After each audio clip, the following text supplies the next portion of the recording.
Hey, well, today I'm angry because I'm panicking. And even worse than that, I can't seem to persuade anybody around me why they should be panicking too. The reason is this: the price of everything is increasing. It's increasing at an ever greater rate, and we are all being priced downwards. We're all drifting out of the middle class. It's becoming impossible to sustain the house, the car, the TV, the vacation on even two incomes now.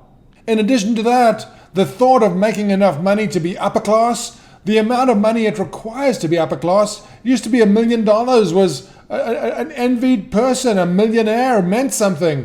Now, even if you're a billionaire, you look at people who have 100 billion. I mean, my God, what is money worth? And this is the problem. Today, Jerome Powell actually did what everybody was concerned he would do, which is to say he's no longer going to be restrained by any inflation concerns. What does that mean? It means Jerome Powell is saying he will increase the price of things, and if it increases at a greater rate than 2%, fine, he will allow it. Now, I'll point out that the Fed mandate includes price stability. How does 2% equate to price stability? It doesn't. Worse than that, we're not even doing 2%. First of all, here are the official CPI statistics, and you can see this goes back to 2000, and you can see that they're having a difficult time maintaining 2% right now. But this is false. Inflation is much greater than that. Take a look at this spreadsheet. If something costs $100,000 in 1990, which is 30 years ago, if the rate of inflation was actually 2%, it would cost $181,000 today, which is 1.81 times if you're looking at the top row. If the price of the item increases at 5% a year, at the end of 30 years, the $100,000 item would cost $432,000. And if it grew at 7.5%, it would be $875,000.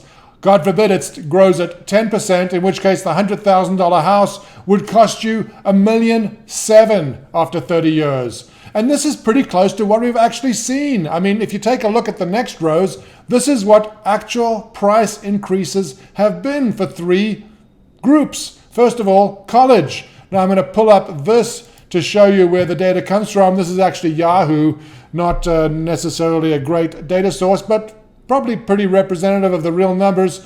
And you can see that from 1990, the cost of a public school education went from $1,910 a year to $10,000 a year. As you can see in this spreadsheet, which shows that college increased 5.36 times.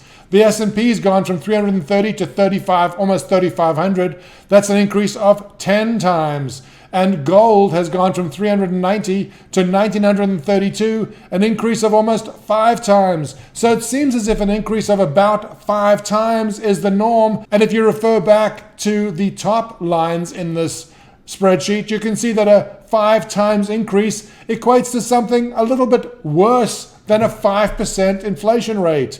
We are seeing 5% inflation. The data seems to show that the prices of things have increased by about 5 times over the last 30 years. Why is this bad? Well, imagine that 30 years encompasses your working lifetime. What that means is that if you thought when you were working that your $100,000 was going to sustain you, it's going to take 5 times that amount in 30 years. We are being robbed blind. Our unit of currency is being diminished.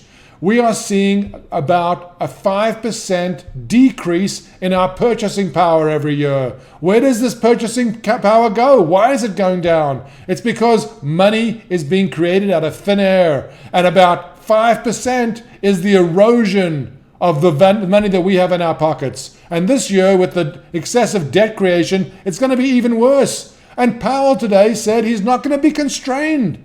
He's not going to be constrained. He's going to try to juice inflation. He's going to try to decrease the value of our money. He's going to try to decrease the value of our savings. Why are we not panicking about this? This is going to end very badly. This process always gets out of control. Please, let's wake up.